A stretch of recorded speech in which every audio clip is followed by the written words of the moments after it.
자, 스가랴 7장 지난주에 이제 했었는데, 지난주에 우리가 배웠던 스가랴 7장 같은 경우는 핵심 내용이 그거죠. 이스라엘 백성들로 하여금 회개를 촉구하는 겁니다. 그들이 경건하지 못하고 외식하고 하나님 앞에 금식이나 영적인 행위들을 하나님 앞에 온전하게 하지 못하고 자신의 만족과 자신의 어떠함을 위해서 드렸던 모든 것들을 회개하게 하시고, 이 회개의 목적은 하나님의 심판을 피하게 하는 것에 있어요. 그러니까 하나님의 회개가 촉구가 된다는 것은 뭔가 심판의 조짐이 보일 때 하나님께서 그 영을 풀어주세요. 실제로 지난주 우리 샤bat 때 하나님 우리 모두에게 회개의 영을 강하게 부어주셔가지고 회개하고 다시 정비하게 하시고 기도하게 하시고 그 부르심 안에서 우리가 또 정렬되고, 또 그때 뭐 크고 작은 질병들 치유도 많이 일어나고 우리 안에 있었던 뭐 연약함들이 많이 벗겨지는 그런 좋은 간증들도 많이 들었어요. 그 모든 것의 회개의 가장 중심은 우리의 어떤 죄를 돌이켜서 하나님의 심판을 명쾌하는 거예요. 자, 그러면은 제가 지난주에 그 얘기했어요. 7장이랑 8장이랑 연결되어 있다고. 그죠? 그럼 7장과 8장이 어떻게 연결되어 있냐면, 8장의 내용은 무슨 내용이냐면, 8장은 심판을 통과한, 심판을 면한 성도들에게 주어지는 장래의 축복을 말하는 거예요. 장래에 하나님께서 이런 심판을 면한 성도들에게 이러한 복을 주시겠다. 그래서 이번 주 스가랴 8장은 하나님이 장차 우리에게 또한 이스라엘에게 주시고자 하는 장래의 축복에 대한 메시지라고 볼 수 있습니다.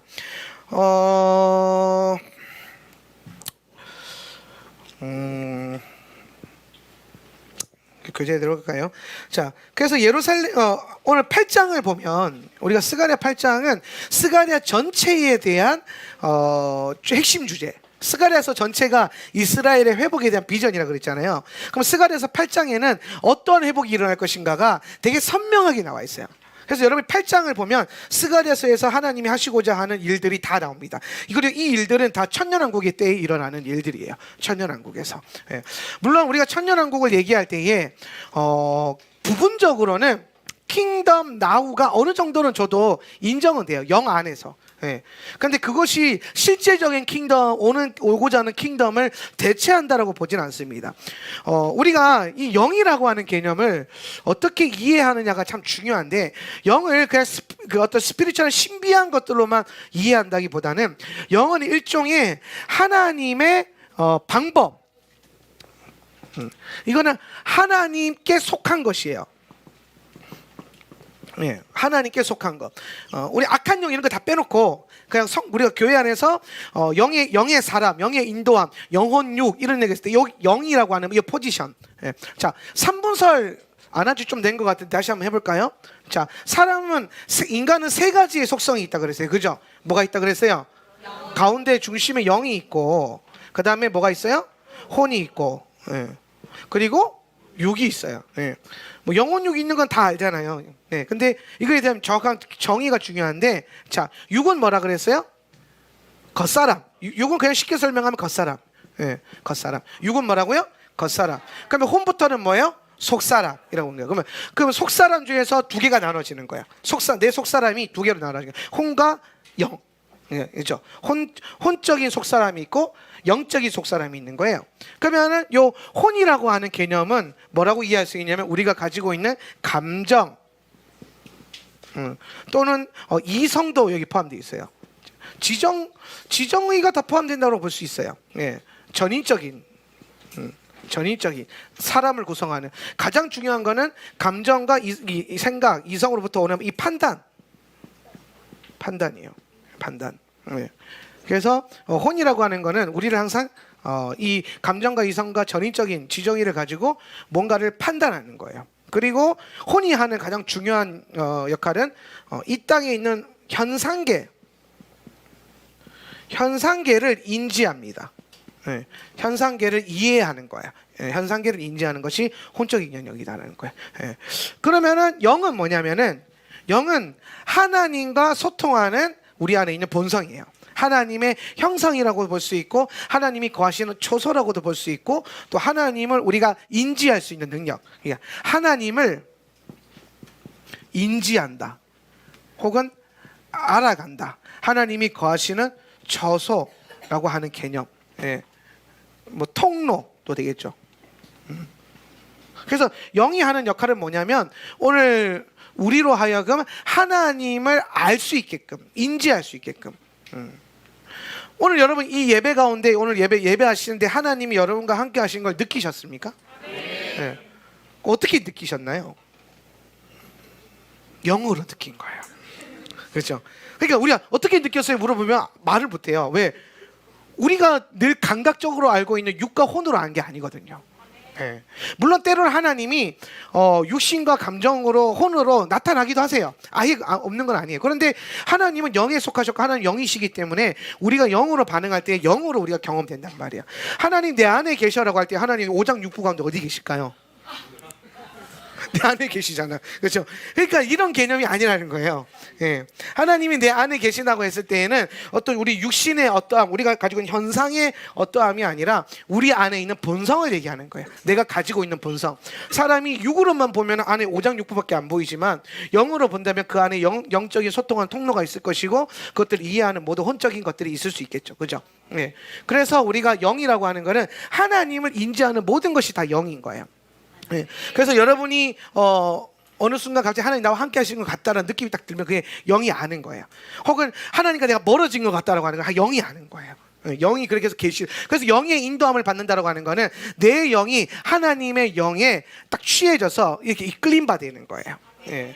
그래서 우리가 요 세 가지가 사람이 가지고 있는 본성이라고 해요. 인간의 세 가지 본성. 예. 그러면은 사람은 이 세 가지로 살 수 있다는 거예요. 육신적으로도 살 수 있고, 예. 혼적으로도 살 수 있고, 영적으로도 살 수 있는 거예요. 영적으로. 예. 육신적으로 사는 사람을 뭐라고 하냐면 사람이 아니라 짐승이라 그래요. 예. 예. 우리가 뭐 웃으면서 얘기하지만은 실제로 그렇죠. 짐승도 못하다 이렇게 얘기할 때 그거는 뭘 말하냐면 사람이 그 육신으로만 살아갈 때. 예, 육심으로. 그러니까 육으로만 살면요 짐승이나 사람이나 다를 게 없어져요. 예. 그래서 그 다음 영역이 뭐냐면은 혼으로 살아가는 사람이 있어요. 혼으로 살아가는 사람. 그래서 육신적으로 사는 사람보다 조금 나아요. 혼적인 사람들은. 예. 그런데 혼적인 사람들의 삶 안에는 뭐가 없냐면은 이 세상에 있는 모든 탁월함과 모든 걸 다 가질 수 있어요. 혼적인 사람도 탁월할 수 있어요. 혼적인 사람도 뭐 똑똑할 수 있어요. 근데 그 탁월함과 그 똑똑함 안에 뭐가 없냐면 하나님이 없어요. 예, 그게 문제인 거예요. 예.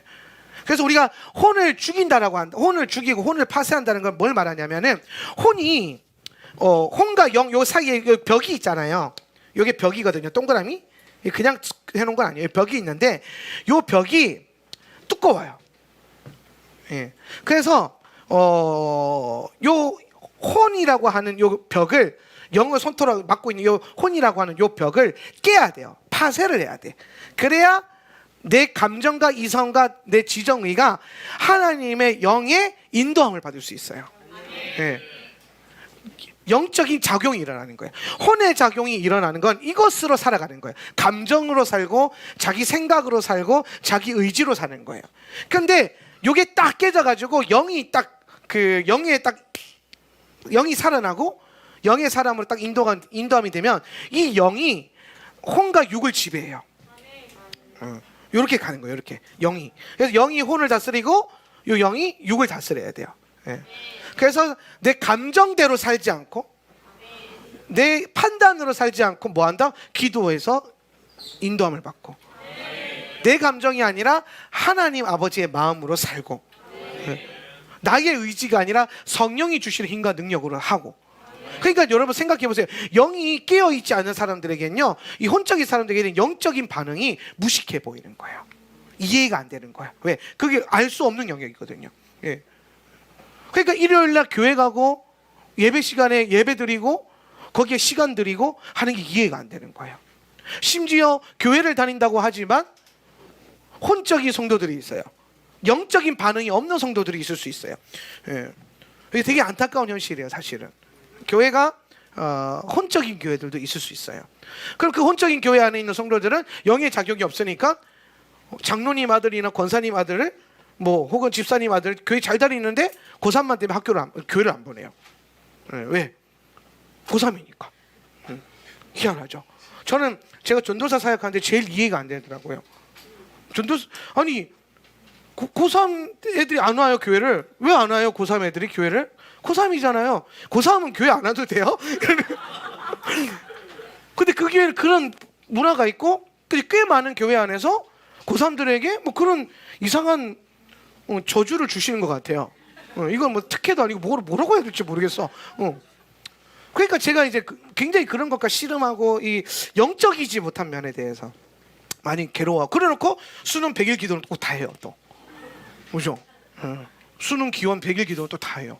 되게 안타까운 거죠. 뭔가 되게 묘한 기복주의와 이런 게 섞여 있는 겁니다. 자, 그러면은 이제 영이라고 하는 것들, 이제 영과 혼과 육이 우리 안에 이런 차원들이 있는데, 우리가 영으로 살기 시작하면, 영이 깨어나면, 그러니까 예수를 믿는다고 해서 이 얘기하면 너무 많이 오래 걸리는데 그래도 해볼까요? 자, 믿는다고 해서 영이 깨어 있는 건 아니에요. 이게 핵심이에요. 교회 다닌다고 해서 영이 깨어 있지는 않아요. 있지 않다. 그러니까 영은 내가 늘 깨워야 돼요. 여러분 자녀가 알아서 일어나요? 깨워야 돼요, 늘. 그죠? 아니 어릴 때는 일어나더라고. 어릴 때는 막 잠이 없어 애들이. 근데 학교에 찌들고 가방 무게에 찌들고 그러면 갑자기 애들이 인생의 무게, 걔네가 그게 인생의 무게니까 그게. 그러면 애들이 갑자기 못 일어나기 시작하거든요. 네. 스스로 못 일어나요. 그럼 어떻게 해야 돼요? 깨워야 돼요. 여러분 자녀가 알아서 일어나길 바라는 거는 여러분 굉장히 큰 위험한 도박이에요. 네. 위험한 도박이에요. 네. 여러분 자녀는 반드시 날마다 깨워야 되고, 애들이 우리가 그 교육하다 보면 학교 교육하다 보면 우리가 많은 교육에 대해서 연구를 하잖아요. 연구하다 보면 애들이 한 번 말해서 안 듣잖아요. 우리는 그렇게 생각. 왜 사람이 한 번 말하면 안 듣지? 네.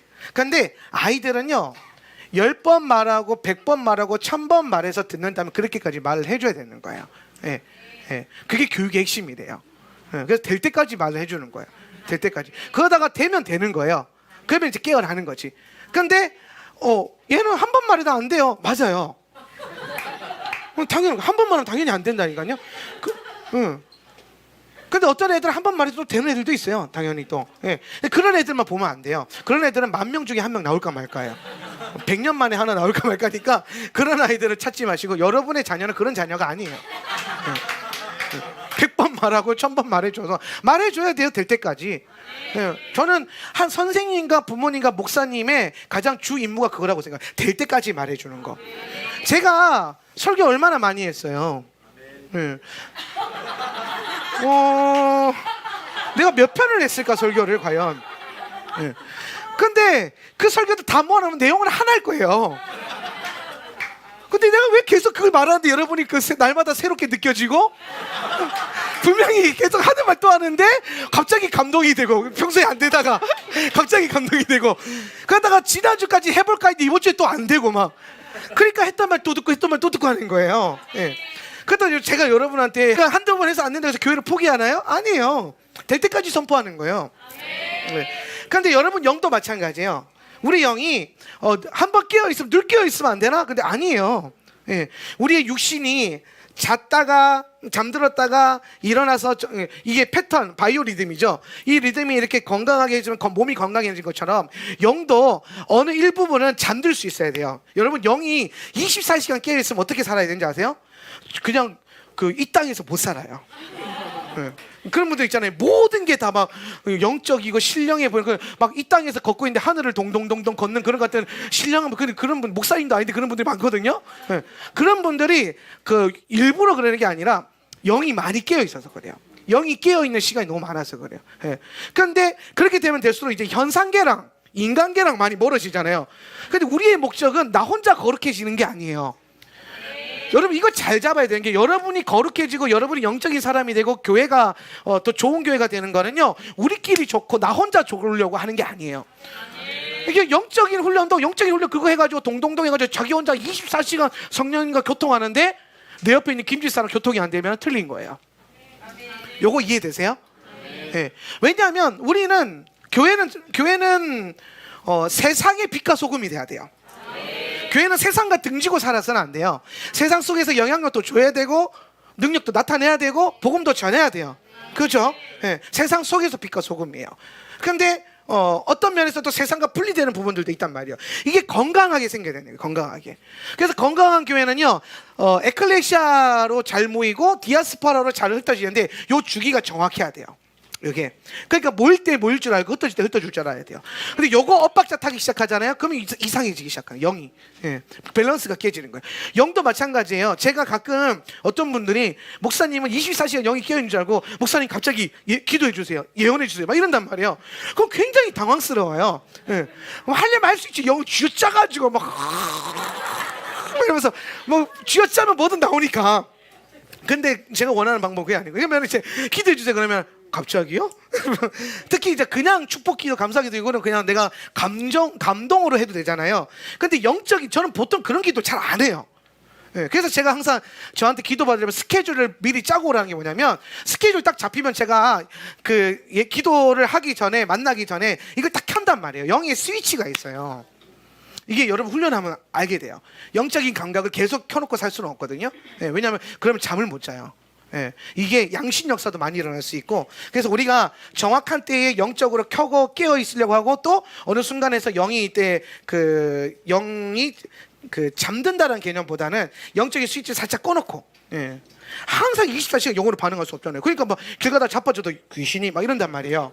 예, 그런 게 아닌 거예요. 아시겠죠? 예, 그래서 우리가 늘 깨어 있으려고 애쓰는데 그건 무슨 말이냐면 하나님 앞에서 늘 깨어 있어야 돼요. 하나님 앞에서. 적어도 교회에 와서 기도실에 앉았고 예배하려고 앉아 그러면 영이 깨어 있어야 돼요. 그리고 내가 뭔가 가정 안에서 하나님 일을 해야겠다고 할 때 깨어 있어야 되고, 어떤 순간이 문제가 생겼을 때 영을 깨워야 되니까. 그러니까 문제가 갑자기 생겼어요, 내 삶에. 어떤 안 좋은 문제가, 갑자기 걱정되는 문제와 두려운 문제가 생겼어요. 그럼 바로 영의 스위치 다 켜야 돼요. 예. 어두워진 거잖아요. 그럼 바로 스위치를 다 켜야 되거든요. 자, 밤에 오밤중에, 내가 갑자기 왜 이게 설교를 하고 있지? 자, 오밤중에 다 자고 있는데 도둑이 들어왔어.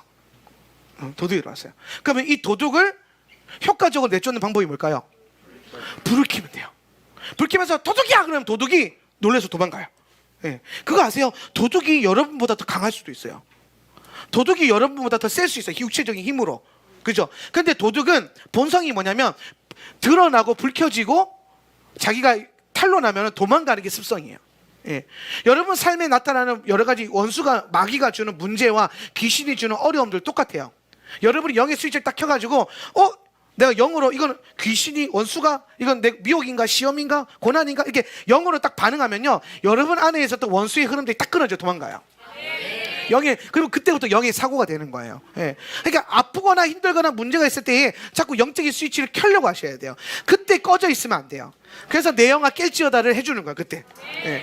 또는 우리가 일상생활을 할 때에, 갑자기 선식 강의가 되고 있는데, 일상생활을 할 때에 의식이 잠들 때가 있어요. 의식이 잠드는 거랑 영이 잠드는 거랑 비슷한 건데, 그게 뭐냐면 생각 없이 사는 거 있어요. 생각 없이 사는 거. 예. 스마트폰을 여기 올려놨어요. 스마트폰 어디 있지? 자주 하시죠?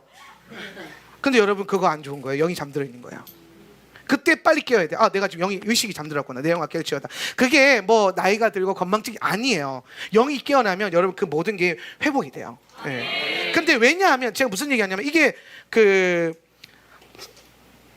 영적으로 중요한 순간에 들어갈 때에 영이 잠들어 있으면 어떤 사고가 생길 수 있어요. 어느 날 제가 평창 강의하러 가가지고 이제 성적들 이제 강의 갑시다 하고 룰루 하러 가는데, 올라가다 내가 거기 평창 겨울에 얼음이 있으니까 쫙 2m 정도로 미끄러진 거예요. 이게 쫙, 근데 2m를 쫙 미끄러졌는데 나의 놀라운 운동신경으로 쫙 해가지고 허리를 딱 세우면서 그래서 그때 뒤에 나이드 하면서 따라왔던 우리 선교사님이 내 등짝을 투수를 패면서 목사님 깨어 있으셔야 돼 이러는 거야 나한테.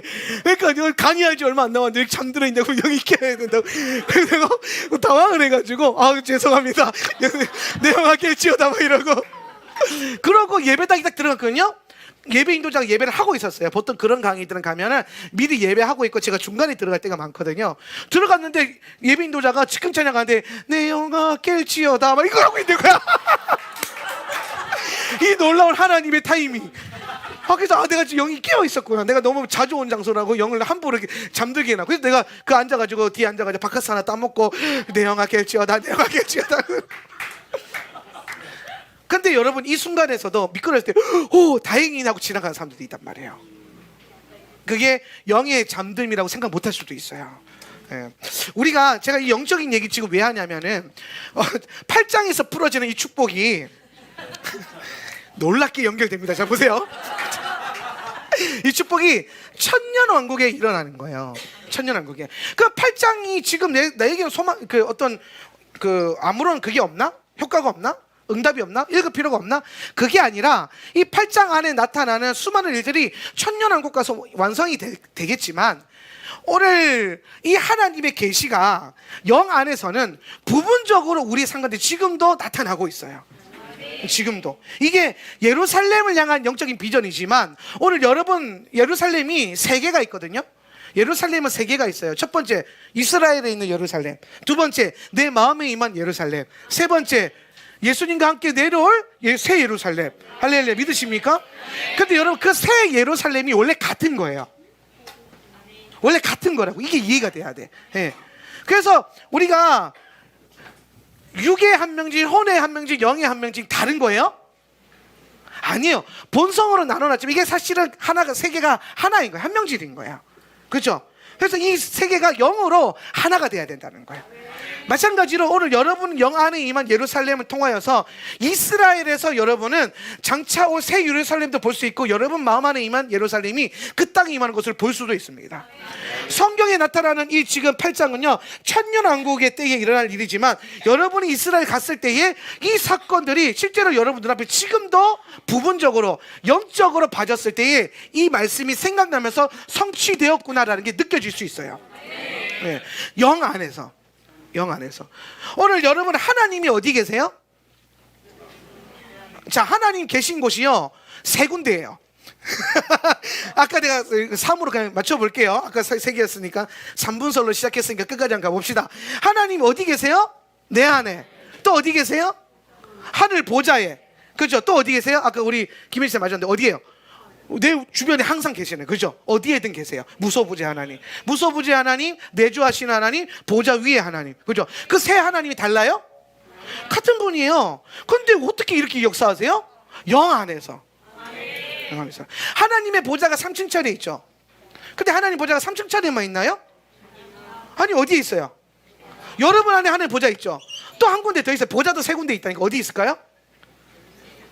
성막이 완성이 되면, 성전이 삼성전 세워지면 그 법궤 위에 뭐예요? 시온자. 그게 하나님 보좌잖아요. 그죠? 보좌가 현상계 내 안에 보좌에 있어요. 하나님께서 현상계 내 안에 보좌에 계세요. 맞추다 보니까 얼추 맞는 것 같죠? 그죠? 네. 그런데 제가 이 얘기를 왜 하고 있냐면 우리가 영어로 보면 성경도 마찬가지예요. 우리가 메시아닉이라고 하는 이 신학적인 개념이 열리면 성경을 너무 이원론화 시켜요. 그게 뭐냐면 유대인에게 하신 말씀, 이방인에게 하신 말씀. 너무 그렇게 나눠보니까 말씀이 우리에게 속한 게 별로 없어. 그죠? 사실 이방인에게 한 말씀, 여러분 이게 다 믿는 자들에게 한 말씀이고 예수님 시대 때 구약에는 믿는 자들이 다 유대인들이니까 이게 유대인에게 한 말씀이지 우리에게 한 말씀이 없어질 수 있단 말이에요. 현상으로 보면은 유대인에게 하신 말씀이에요. 예수님의 제자들에게 하신 말씀이죠.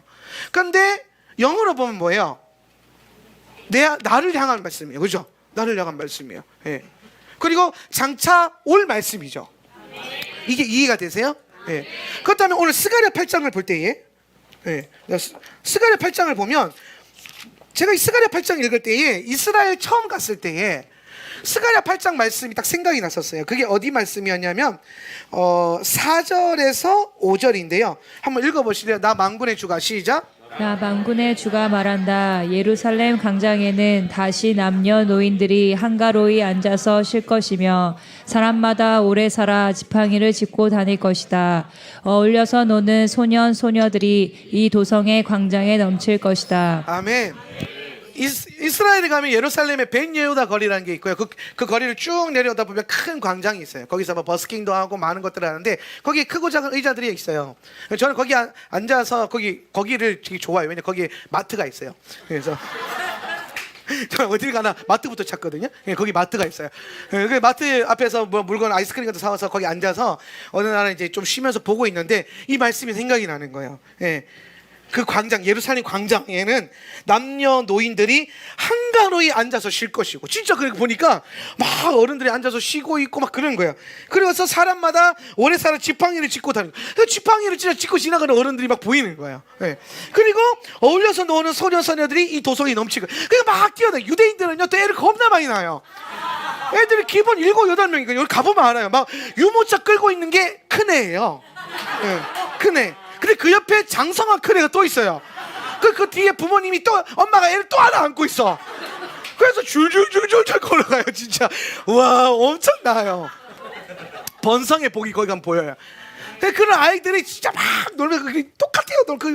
애들이 막 놀면서 막 사탕 물고 막 코지를 흘리고 막 뛰어다니고 막 놀고 막 싸우고. 근데 그 말씀을 보면서 어울려서 노는 소녀소녀들이 이 도시의 광장이 넘칠 것이다. 이 말씀이 천년 왕국에 임하는 것인데 제가 영어로 보니까 이미 내 앞에 이루어지고 있는 거예요. 이게 영이 하는 역할이에요. 하나님의 말씀이 옛날에 있었던 말씀이 영 안에서 지금 내게 주시는 말씀으로 올 때가 있고, 레마라고 하죠. 영 안에서 일어나는 일이에요. 하나님의 보좌에서 행하셨던 어떤 계획들이 오늘 여러분의 가정과 삶 가운데 뭔가 갑자기 나타날 때가 있죠. 영 안에서 되어지는 거예요. 어떠한 문제가 문제로만 보였는데 영으로 보기 시작하니까 그 안에 하나님의 섭리가 보이고 하나님의 뜻이 보이고, 아, 내가 넘어짐인 줄 알았는데 이게 복받는 통로였구나. 네. 제가 최근에 그 사진을 하는데 책 제목 하나 보니까 있더라고요. 넘어진 김에 하나님의 얼굴을 보았다. 멋있지 않습니까?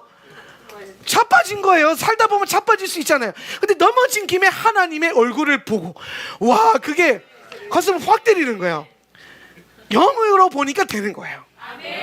그런 게 우리에게는 감성적으로 보이지만 사실 여러분 굉장히 영적인 감성이에요. 그게. 예, 그게 여러분 그 어떻게 사람 인간적으로 그게 되겠습니까? 영으로 판단되어지니까 그 순간에서도 우리가 뭘 볼 수 있는 거예요? 하나님의 얼굴을 보고 하나님의 뜻을 발견할 수 있게 되는 거예요. 오늘 마지막 때에 일어날 스가랴 말씀을 오늘 8장을 제가 쭉 읽으면서 이걸 어떻게 가르칠까라고 고민을 되게 많이 해봤어요. 왜냐하면 특별한 뭔가 없어요. 가르침이. 그냥 하나님이 우리에게 그림을 그려주시는 거예요.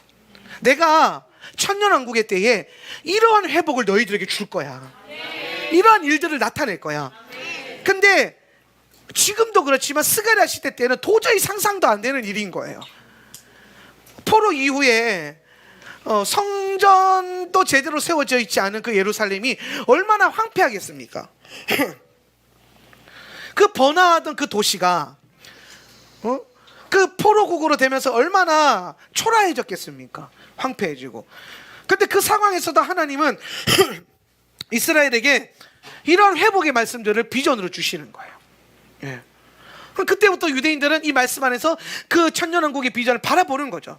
지금도 예루살렘에 있는 수많은 종교인들은 이 비전을 바라보면서 예루살렘 광장에서 나처럼 또 똑같이 영으로 보고 있는 유대인 할아버지가 있을 수도 있고, 예, 랍비가 있을 수도 있겠죠.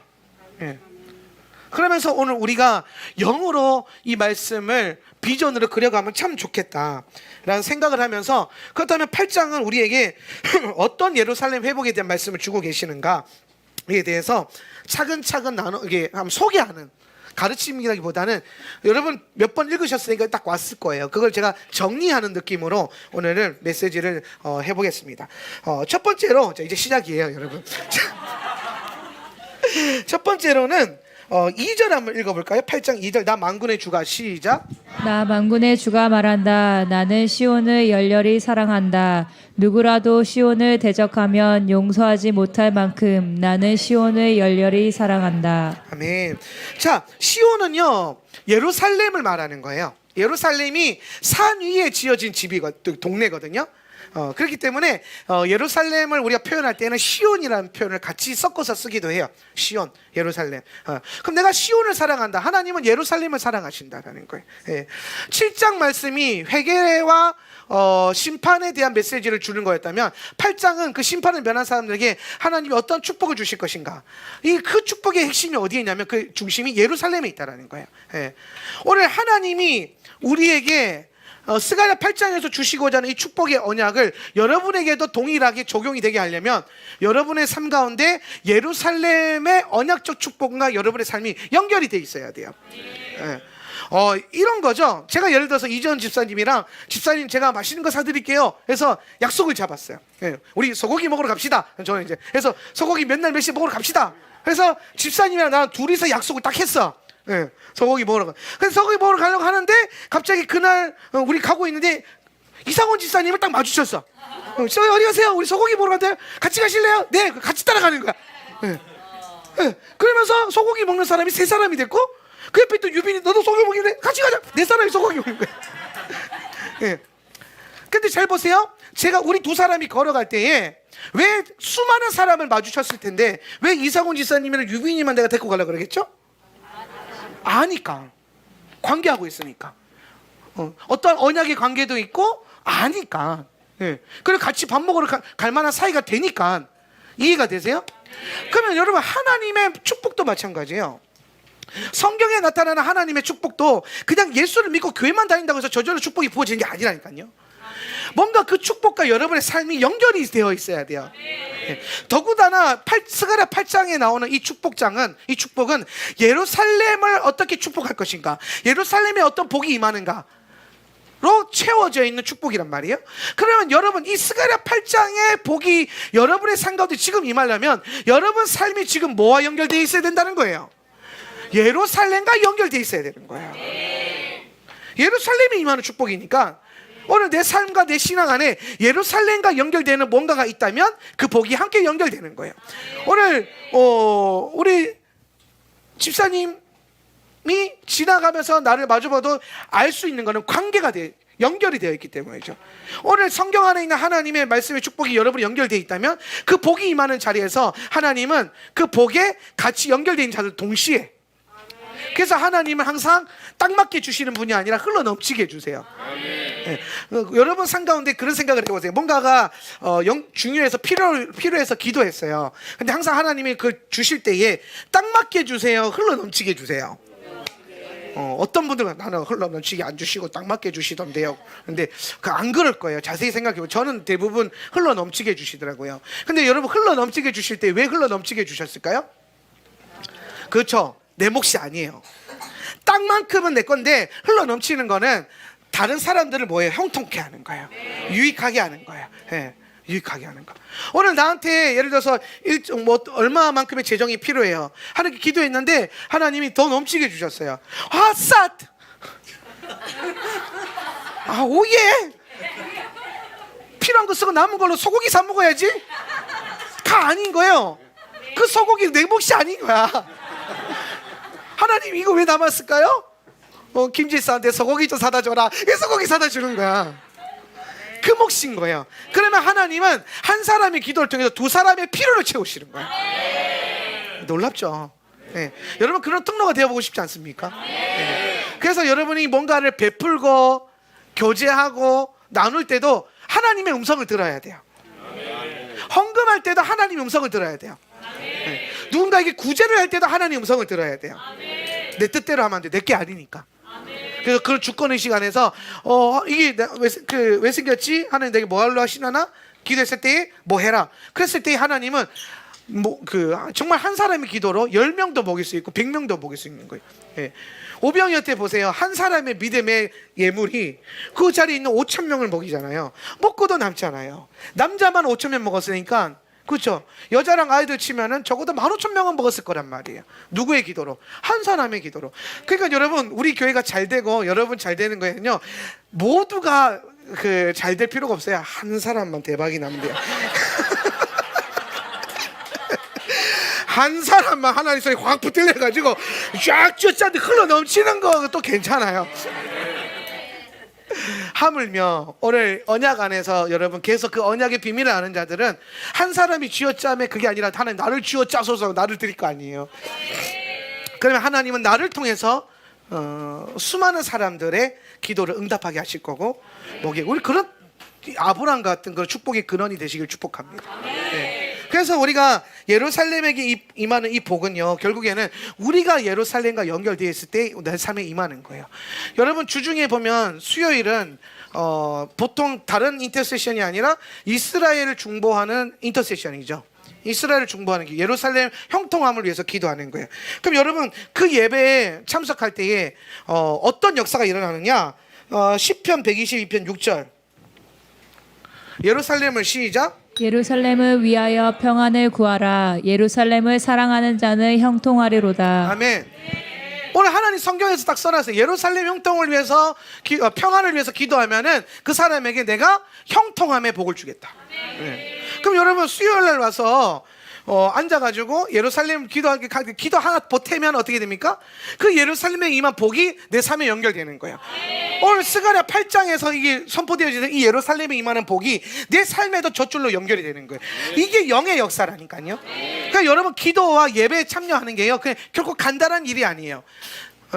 그냥 가벼운 게 아니에요. 여러분, 지금 이 자리에 앉아 예배하고 있잖아요. 이 예배가 결코 가벼운 게 아니라니까요. 이 예배를 통해서 여러분은 수많은 하나님의 언약, 하올랑과 맺은, 또한 메시지와 이 성경 말씀과 맺어진 그 언약과 여러분이 연결되어져서 놀라운 축복의 형통을 받고 있는 거예요.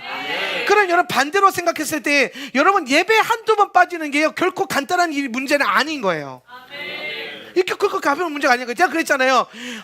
목사님 2주밖에 안 빠졌는데 믿음이 많이 떨어졌습니다. 2주밖에가 아니라니까요. 2주나 굶은 거예요. 예. 늘상 복 받다가 갑자기 2주나 복만 받으니까 이게 확연히 차이 나는 겁니다. 이거는 여러분, 어떤 사람은요, 이 상황 안에서 내가 그러면은 훈련을 잘못했나? 하올라면 훈련을 잘못하고 있는 효과가 없나? 뭐 이렇게 생각을 해요. 예. 아니, 내가 말이야, 몇 년 동안 여기서 훈련했는데 2주밖에 안 되게, 그럼 여기서 하는 훈련 다 헛가네, 이러고 완전 육신적으로 생각을 할 수도 있단 말이에요. 근데 여러분, 반대로 영적으로 생각해 보면 한 번의 예배가 이 너무 엄청난 축복을 연결하는데, 근데 한 번에 빠지면요, 얼마나 많은 것들이 끊어지겠습니까? 생각을 해보세요. 얼마나 많은 것들이 우리 안에서 잃어버리게 될까요? 그러니까 예배를 귀하게 여길 줄 알아야 돼요. 예배에 대한 열심이 있어야 돼요. 네. 저희 어머니는요, 제가 어렸을 때 병약하게 태어나서 어렸을 때부터 저는 지병을 갖고 태어났으니까 선천성 병이 있었어요. 근데 하나님 안에서 치유됐는데, 근데 그 병이 있으니까 저희 어머니는 제가 아픈 걸 제일 두려워하세요. 어렸을 때, 태어날 때부터 아팠으니까. 나중에 자녀는 굉장히 사악해요. 그걸 알아서 자기 유리한 쪽으로 써먹어요. 그래서 학교 가기 싫으면 아파요, 갑자기. 학교 가기 싫으면 갑자기 아파. 근데 저희 어머니가 제일 무서운 게 뭐냐면, 엄마 나 아파, 이거 제일 무서워하거든요. 예. 그러면 저희 어머니는 딱 경직이 되면서 학교 가지 마, 집에서 쉬어, 뭐 먹고 싶어 불러. 저는 어렸을 때부터 먹고 싶은 게 먹어지면은 병이 낫는 사람이었거든요. 그래서 제가 학교 가기 싫고 너무 힘들고 그러면, 엄마 나 아파, 그러면은 그 약간 식은땀도 이렇게 이제 내야 되니까, 이불 속에 이렇게 있다, 이런 거 가르쳐주면 안 되는데. 하지 마.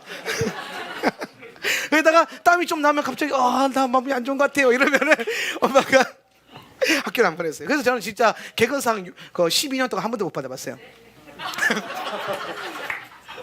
자랑은 아닙니다. 지금 회개하는 거예요. 그런데 저희 어머니가 어느 날 제가 교회를 가기 싫은 거예요. 그래서 주일날 일어나자마자 엄마 나 아파 그랬더니 우리 어머니 뭔지 아세요? 딱 표정 똑같아요. 학교 안 보냈다는 똑같은 표정, 경직되면서 그래? 그러면 아프면 교회 가서 죽어라. 그래가지고 아프면 교회 가서 죽어라 이러는 거예요. 분명히 학교는 가지 말라 그랬는데 주일날 아플 때는 교회 가서 죽어야 되고, 교회 가서 아파야 되고, 아파도 교회에서 아파야 되고, 죽어도 교회에서 죽어야 되는 거예요. 그러니까 그 다음부터는 제가 다시는 주일날 아프다는 얘기를 안 했어요. 안 통하니까. 그런데 저희 어머니가 그러한 믿음을 제게 전수해주고, 저는 그 다음부터 정말 이 예배와 기도와 교회를 다니는 것은 정말 중요한 거구나, 그치? 맞아, 정말 중요한 거라고 생각을 하면서 예배에 생명을 거세요 그러는데, 근데 영적으로 더 깨달으면 깨달을수록 그냥 이게 괜한 것이 아니구나. 예배 한 번 혹은 기도 한 번이 그냥 영적인 세계에서는 한 번 스쳐 지나가는 게 아니라 엄청난 영적인 파동과 젖줄의 공급함이 연결되어지는 거예요. 여러분이 집에서 누군가를 위해서 중보하기 시작할 때에 그 기도는 실제로 그 누군가의 삶 가운데 직접적으로 연결되어져서 하나님 나라의 역사를 나타내는 거예요. 네. 그래서 우리가 함께 기도하는 것이 너무 중요하고 한 방향으로 기도하고 예배하는 것이 너무 중요하고 예배의 귀함을 아는 것이 정말 중요한 거예요. 네. 모일 수 있을 때 모여야 돼요. 우리가 코로나를 거쳐오면서 다들 그 마음 알잖아요. 언제 항상 마음만 먹으면 갈 수 있는 게 교회인 줄 알았는데 갈망해도 못 가는 곳이 교회가 돼버렸잖아요. 이스라엘 뭐 돈만 있고 나중에 뭐 시간만 나면 갈 수 있는 데가 이스라엘인 줄 알았는데 3년을 못 가니까 갈 수 있을 때 가야 된다, 이런 마음들이 다들 불탄다 그러더라고요. 또 언제 이렇게 막힐지 모른다. 근데 그런 게 저는 영적으로 우리가 깨어나기 시작하는 방법이라고 생각을 해요. 그래서 우리가 성경적인 하나님의 축복을 받는 것도 마찬가지예요. 성경 안에 기록되어 있는 하나님의 축복을 받으려면 이 성경의 말씀과 여러분의 삶이 연결되어 있어야 됩니다. 오늘 스가랴 8장은 예루살렘을 향한 형통의 축복, 예루살렘을 기도할 평안을 위해서 구하는 자에게 형통의 복을 주신다, 이러한 축복이 있을 것이다. 광장에서 뛰놀고, 그 다음에 13절 말씀 참 멋있던데 13절 한번 읽어볼까요? 유다 집과 시작. 유다 집과 이스라엘 집은 들어라. 이전에는 너희가 모든 민족에게서 저주받는 사람의 표본이었다. 그러나 이제 내가 너희를 구원할 것이니 너희는 복받는 사람의 표본이 될 것이다. 두려워하지 말아라. 힘을 내어라. 아멘. 저주받는 인생의 표본에서 복받는 표본으로 바꿔줄 것이다. 오늘 여러분 이 말씀이 예루살렘에게 임하는 거지만 여러분이 예루살렘을 향해서 기도하고 중보하기 시작할 때에 저 말씀이 부분적으로 여러분에게도 역사하는 거예요. 어떤 분들이 그런 말을 해요. 목사님 저는 뭘 해도 안 돼요. 저주받은 표본이죠. 그런데 그런 표본을 가지고 있는 인생이라 할지라도 오늘 하나님 안에서 이제는 뭐예요? 하나님 목사님 갑자기 뭘 해도 다 돼요 라고 하는 복받은 자의 표본이 될 수 있는 거예요. 할렐루야. 그게 하나님이 언약과 계시와 영 안에서 행하시는 일들인 거예요. 예. 그러면 여러분 보세요. 오늘 이 말씀이 성취될 때에 중요한 건 유다의 집과 이스라엘 집은 들어라. 이스라엘에게 할 말씀이죠, 그죠? 근데 우리가 이스라엘을 중보하고 품고 사역하기 동역하기 시작할 때에 오늘 주님이 이스라엘에게 받는 복을 우리에게도 뭐예요? 같이 더불어서 마치 우리 둘이 밥 먹으러 갈 때 같이 만난 그 놀라운 조우함 때문에 같이 소고기를 먹게 되는 이 과정에 이르는 것처럼. 할렐루야. 네. 그렇게 우리가 이스라엘을 위해서 기도하는 것 뿐인데 갑자기 하나님이 그래? 그럼 이스라엘 기도해 이방인? 그러면서 부모와가지고 저주의 표본에서 복의 표본을 옮겨주는 거야. 지금 내가 무슨 얘기하는지 아시겠어요? 네. 그렇기 때문에 하나님이 복을 주시려고 해도 그 복을 받을 수 있는 길이 열려 있어야 되고 경상도 말로 건덕지가 있어야 돼. 뭐가 뭐 건덕지가 있어야 뭐더 주지. 그 가끔 우리가 어른들이 우리 집사님들이 우리 카페 와가지고 우리 스태프들한테 수고한다고 뭐 하나 먹으라 그러잖아요. 그러면 우리 스태프들이 갑자기 되게 미안하고 민망하고 막 그래서 아유 괜찮아요 막 그러면 내가 옆에서 먹어, 집사님이 너 사주려고 하는 거냐? 팔아주려고 그러는 거지? 그러니까 내가 하울란 커피 잘 되라고 뭐 하나 더 그냥 주고 갈 수는 없으니까 뭐라도 하나 다 사주고, 지나가는 집사람들 붙다가 뭐 하나 먹어봐야 사주고, 뭐 사주는 것도 사주는 건데 그 안에 속뜻은 뭐예요? 잘 되라 하울란 커피, 굿세와라 하울란 커피, 뭐 이런 것도 있잖아요. 많이 팔아주고 싶고, 또 목사님이 거기서 커피 내면서 고생하시는데 목사님 잘 되라 그러면서 한 잔 더 이러면서 네, 이렇게 하시더라고요. 그러니까 그러면서 내가 하나 골라 그러면서 안 먹더라도 그때는 골라야 되는 거예요. 아시겠죠, 우리 사역자들? 어른들이 사줄 때는 소하게 보면 그런 말 있어요. 어른이 줄 때는 받는 것이다. 저기 보면 어른이 줄 때 안 받으면 안 돼요. 자, 그런 것처럼 하나님이 우리에게 복을 주고 싶어도 복을 줄 건덕지가 있어야 돼. 뭐 복 받을 만한 구실이 하나 연결이 돼 있어야 돼요. 근데 자세히 보니까 야는 그래도 일주일에 한 번씩 어디 가서 기도도 하고, 이스라엘 기도하는 데 가서 기도도 하고, 또 하울란 다니면서 축복도 받고 있고, 말씀 토라도 보고 있고, 그러니까 막 그게 다 하나하나가 뭐가 되는 거예요? 복 받을 건덕지가 되는 거야. 그러면서 다 이게 젖줄, 엘샤다의 젖줄처럼 연결이 돼가지고 내 삶에 항상 하나님의 복의 그 젖줄이 연결돼 있어서 풍성한 삶을 살고 있는 거야. 예. 그게 영으로 보여야 돼요. 내 삶이 좀 영으로 풍성하게 살고 있구나. 만약에 영적으로 풍성하지 않고 궁핍함이 있다는 것처럼 느껴지신다면 여러분 그 궁핍함에 초점 맞추지 말고 더 많은 통로를 여세요. 더 많은 그 젖줄을 연결하세요. 어떻게 합니까? 성경 많이 보세요. 성경 많이 보고 여기서 복을 캐내십시오. 캐내세요. 복을 캐내가지고 여러분 삶이 딱 붙이는 거야. 캐내서 딱 붙이는 거야. 그러면은 효과가 나타나기 시작합니다.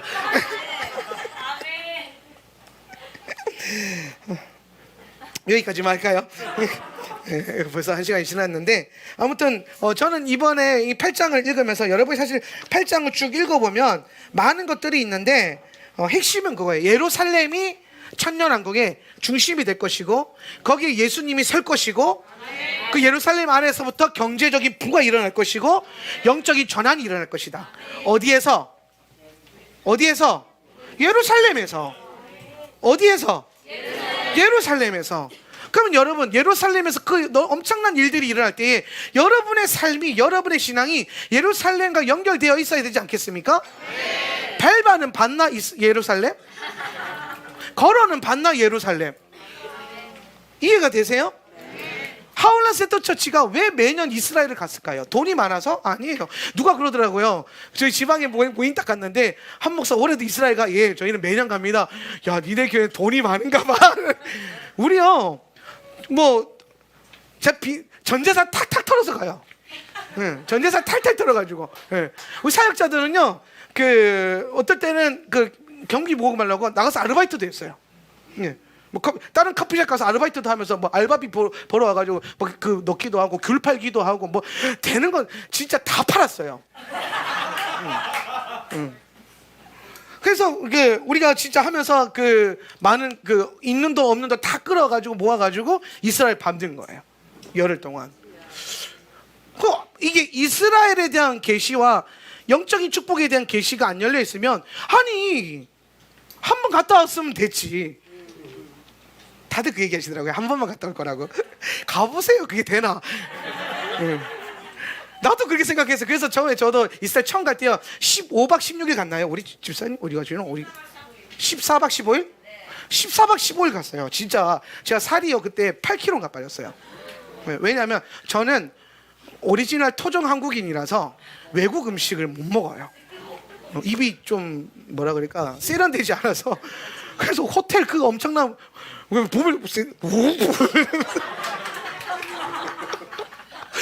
흰밥을 4개 다 오거든. 컵라면을 몇십 개를 사갔는데 3일 만에 다 끝났어요. 뭐 그때부터 고난의 행군을 막 하면서 막 그렇게 걸었는데 한 번 15박을 갔거든요. 15일을. 왜 갔냐면 어차피 한 번 가고 안 갈 거 한 번 제대로 보고 오자. 그래가지고 진짜 15일을 간 거예요. 돈도 꽤 많이 들어서. 그런데요 그 다음 날부터 매년 갔어요.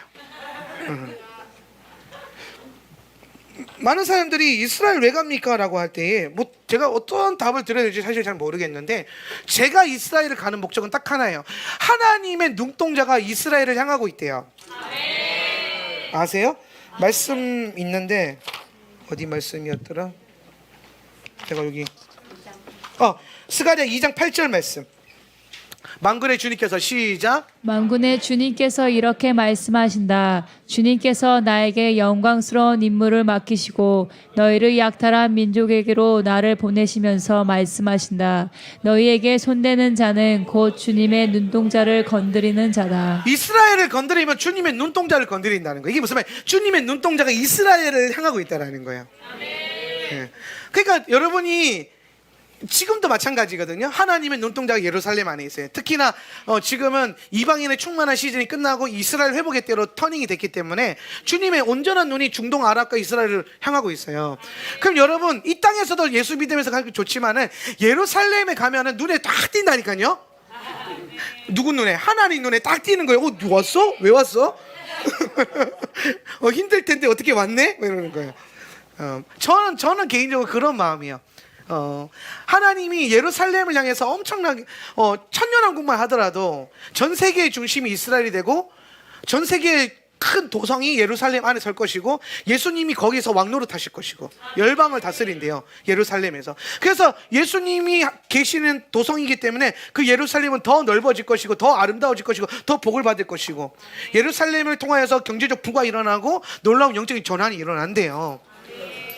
그 전환과 축복과 엄청난 부가 일어날 때에 오늘 내 삶 가운데 그 하나님의 복이 예루살렘에 떨어질 때에 내가 예루살렘과 연결되어 있느냐라는 거죠.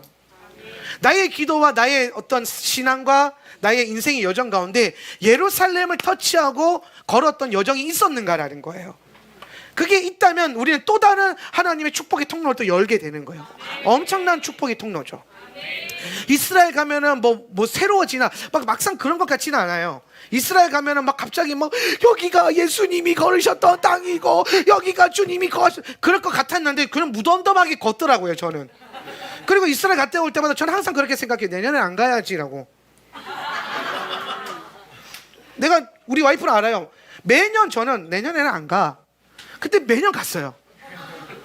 가고 싶어서 간 게 아니라 딱 시즌이 되면 주님 부르세요. 와야지 한 목사. 그러면 가요. 네. 아니 돈이 한두 푼 드는 것도 아니고 돈도 많이 들고 비행기도 오래 타야 돼요. 우리 어르신들 같이 가시기 전에 운동 많이 하셔야 돼요. 이제 미리 공지되죠. 허리 운동, 허리 기립근 운동 많이 하셔가지고 비행기 직항 타도 12시간이고요 경유하면 22시간 이상 타야 돼요. 네, 비행기를 엄청 많이 타요. 네, 또 이스라엘 가면 많이 걸어야 되거든요. 지금부터 사부작 그러세요. 네, 정말 많이 걸어야 돼요. 네. 그런데 저는 비행기 오래 타는 것도 너무 힘들고 막 비행기 기내식 밥도 맛없고 막 다들 맛있다 근데 나는 혼자 맛없고 막 그래요. 그래서 맨날 컵라면 주세요 해서 먹고 그랬는데 그런데 막상 이스라엘 갔으면 좋아지냐? 그것도 아니에요. 그냥 그래요. 다른 사람들은 안 그래. 다른 사람들 막 좋아 죽으려 그러는데 나는 항상 그랬어요. 예. 근데 제 안에 항상 걸을 때마다 뭐가 있냐면 이 걸음이 하나님이 보고 계신다. 내 이 사역을 주님이 지금 보고 계시고 그리고 예루살렘을 위해서 내가 가서 기도하잖아요. 우리는 정말 세네보 왔다 갔다 하면서 헐몬에서 에일라까지 이스라엘 전체를 우리가 거닐면서 계속 예배하고 기도했거든요. 그래서 마지막 여정은 국경 파수를 하면서 시리아를 위해서도 기도했고 요르단을 위해서도 기도했고 이집트를 위해서도 기도했고 그 철책선을 바라보면서 기도하고 막 그랬어요. 그 하나님의 놀라운 회복의 역사가 오늘 우리의 기도와 사역에 연결되어 있잖아요. 그 한 번의 투어를 통해서 그게 영으로 보기에는 놀라운 일이라는 거예요. 현상계로 봤을 때는 그냥 성지순례 한번 갔다 왔네 이렇게 할 수도 있지만은 영적으로 보기에 그거는 그냥 단순한 성지순례가 아닌 거예요. 특히나 우리가 갈 때는 성지순례라기보다 우린 거의 예배 투어로 가거든요. 여러분 어디 구경하고 이런 거 우린 거의 안 해요. 오로지 예배 포인트, 예배. 여기에 성경에서 하는 어떤 계시를 푸셨는가 그 자리 가서 예배. 베델에 서서 예배. 부엘세바에 서서 예배. 예. 각종 기도의 집에 서서 예배. 우리가 창세기 읽어보면 믿음의 조상들이 가는 곳곳마다 뭘 세워요? 제단을 세우죠. 그 여정을 하는 거예요. 제단 세우기. 특히나 올해 하나님 우리에게 주신 이번 이스라엘 투어의 그 주제는 경배의 대로, 왕의 대로, 킹스 하이웨이를 타고 가면서 에일라스에서부터 애굽에서부터 만약에 그때 가서 이집트 열리면 이집트도 들어갈 거예요. 안 열리면 어쩔 수 없지만 그래서 이집트에서 육로로 이스라엘 들어가서 가장 높은 산 변화산인 홀모산까지 그래서 쭉 올라가면서 경배의 대로 뭐 하시도록 예수님께서 왕으로 오실 그 길을 우리가 먼저 닦는 거예요. 경배로.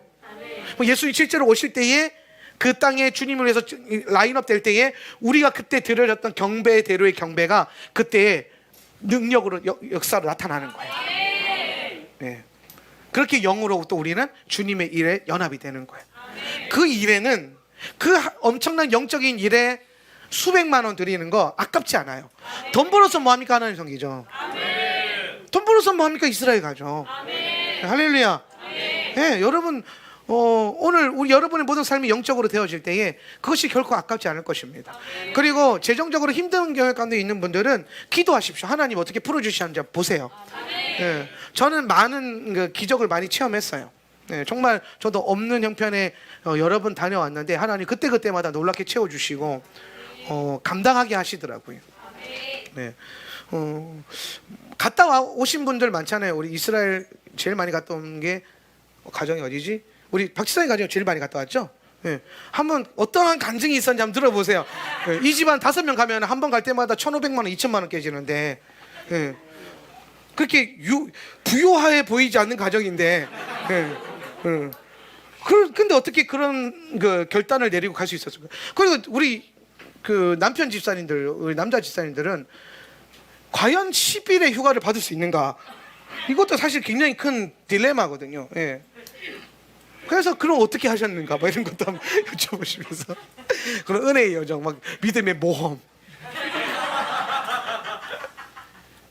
그래서 뭐 물론 사실 올해만 갈 건 아니에요. 매년 갈 거고 또 올해가 준비가 안 된 분들은 내년에도 갈 수 있겠고 후년에도 아마 갈 수 있을 거예요. 예. 열려 있는 한 하울람은 주님 부르실 때 항상 올라갈 겁니다. 왜냐하면 오실 그 길에 우리가 연합되기 위함이에요. 그래서 항상 우리가 그렇게 하나님의 일에 자꾸 내 삶을 연결시키세요. 영적인 생각과 영적인 삶을 통해서 여러분의 삶이 하나님의 일과 자꾸 연결될 때에 오늘 여러분의 삶이 영어로 충만해지고 영적인 복을 받고 하나님의 번성하시는 그때에 센터로 설 수도 있고 지나가다가 얻어걸린 사람처럼 복을 받을 수 있는 거예요. 왜? 기도했으니까. 언약으로 연결되어 있으니까. 하울람 센터 처치 다니는 게 쉽지 않죠. 근데 여러분 그 다닌 것 자체가 엄청난 큰 복이에요. 이 교회를 다니고 있다는 그 자체가 얼마나 많은 영적인 풍성한 언약에 여러분이 알든 모르든 연결되어 있다는 걸 아셔야 돼요. 그렇기 때문에 여러분이 모른다 할지라도 몰라도 호수 꽂아서 하나님 계속 붓고 계시거든요. 근데 끊어지면 이게 다 복이었구나. 그래서 여러분 항상 여러분에게 주어져 있는 지금 이 영적인 어떤 부요함을 계속해서 집중하면서 영어로 연결되어지길 주님으로 축복합니다. 그럴 때에 스가랴 8장의 복이 오늘 여러분의 삶 가운데 형통하게 일어날 것입니다.